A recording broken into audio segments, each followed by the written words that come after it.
Hi, today we're going to have a look at bank reconciliation in Yendo.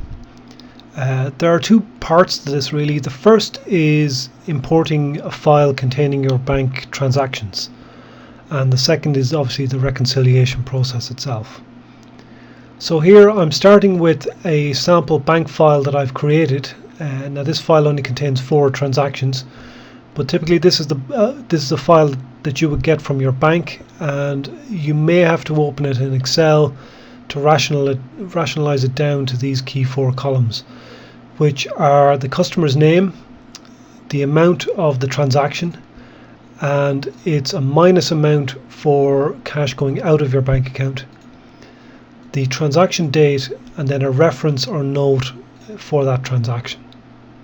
So I have created this file and I've saved it on my desktop, and I'm going to go ahead now and import it into Yendo. So to do that, I go to the task section and then I select import data, and in here I now choose to import bank statements. So now I'm going to go ahead and choose my file which I have previously saved. There it is there. Select open. I don't have column names at the top of the file, and I'm going to go ahead and upload the file. So you'll see a couple of things here. Firstly, I need to select what bank account this relates to, and it relates to a bank account I've previously created called My Account. I'm going to select the currency, in this case US dollars, and now here it has imported the first row from the file, and it's asking me to identify which fields they are. So the first one here is the contact name. The second one is the amount of the transaction. And you'll see while I'm selecting these guys here are going green. These 4 fields represent the minimum information that needs to be in the file. So I select the next one, which is the transaction date, and lastly the transaction reference. So I have identified the 4 fields, and now I scroll down the bottom and I can now import the file. So it now says your payments have been successfully imported. So now I can start the second part of the process, which is to reconcile these bank transactions. So I'm in bank reconciliation now, and I'm going to select my bank account.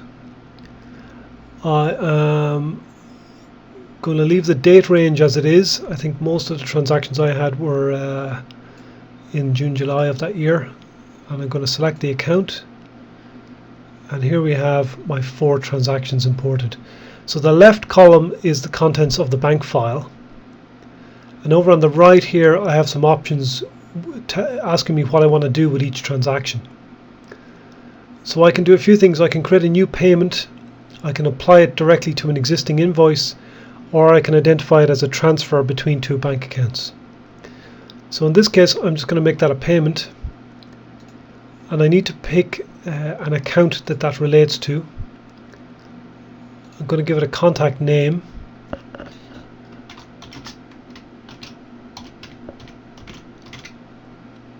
and any notes that I might want to add to it, and then I'm going to save new payment. And that payment has now been reconciled.